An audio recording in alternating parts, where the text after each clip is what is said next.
আসসালামু আলাইকুম ভিউয়ার্স, সবাই কেমন আছেন? আশা করি ভালো আছেন। আমিও ভালো আছি। আজকে একটা নতুন ভিডিও নিয়ে এসেছি। তো ভিডিওটা দেখুন, রান্নার ভিডিও। আমি এখানে প্রেসার কুকার গরম করে তেল দিয়ে নিয়েছি। এবার পেঁয়াজ দিব।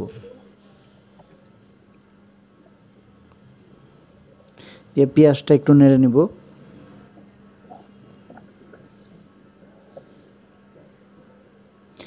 এই রান্নাটা শরীরের জন্য পুষ্টিকর অনেক এবং খেতেও খুবই ভালো লাগে, সুস্বাদু। আপনারা রান্না করে খেতে পারেন। এবার আমি এখানে গরম মশলা আর জিরা দিয়ে দিলাম, গোটা জিরা। ভালোভাবে মিশিয়ে নেব।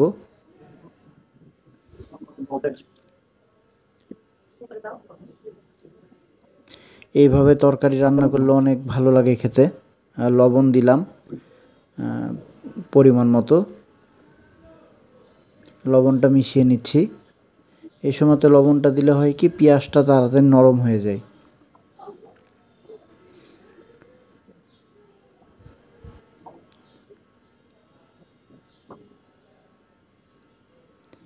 এবার আমি আদা রসুন বাটা দিয়ে দেব পরিমাণ মতো।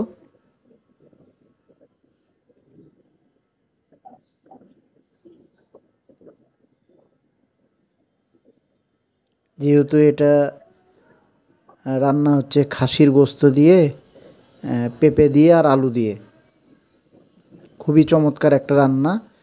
খুবই সোজা, সাধারণ রান্না, কিন্তু খেতে খুবই সুস্বাদু এবং শরীরের জন্য ভালো।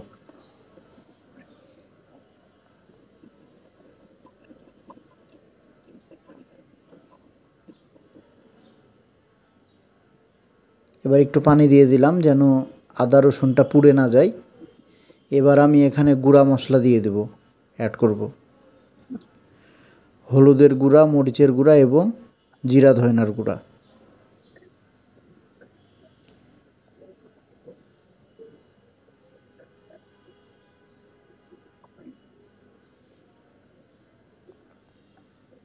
মশলাগুলো দেওয়া হলে আমি ভালোভাবে মিশিয়ে নিব।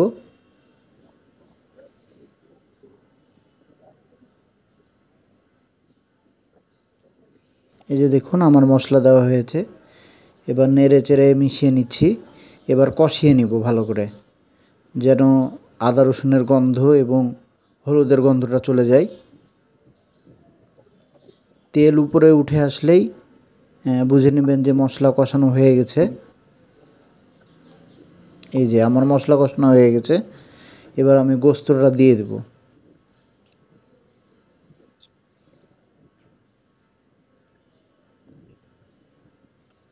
এবার খানিকক্ষণ গোস্ত আমি এখানে আগে থেকেই কষিয়ে রেখেছি, তারপরেও এখানে একটু কষাবো। গোস্তের ভিতরে চর্বি আছে, সেগুলো গলবে এবং সুন্দর একটা স্বাদ তৈরি হবে তরকারির ভিতরে। এই যে দেখুন, এবার আমি সবজিগুলো দিয়ে দিচ্ছি। এখানে আছে পেঁপে আর আলু।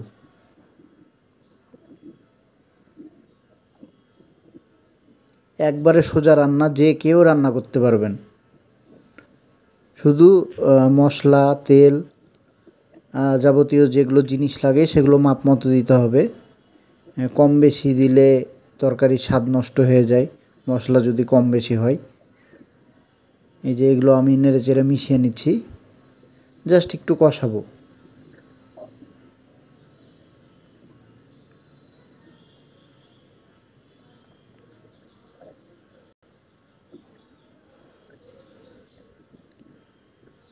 এবার পানি দিয়ে দেব পরিমাণ মতো, যেন গোস্ত এবং সবজিগুলো সিদ্ধ হয়। দেখেন কালারটা কত সুন্দর হয়েছে।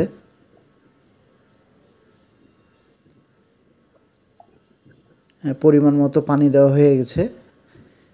এবার আমি প্রেসার কুকার লাগিয়ে দিয়ে বেশি না 5টা সিজ দিব, তাহলেই আমার সব সিদ্ধ হয়ে যাবে। এখানে কিছু কাঁচা লঙ্কা দিয়ে দিলাম ফ্লেভারের জন্য, গোটা গোটাই দিয়েছি। লঙ্কাগুলো পেকে গিয়ে হলুদ হয়ে গেছে, লাল হয়ে গেছে। এবার আমি প্রেসার কুকারের ঢাকনা লাগিয়ে দেব।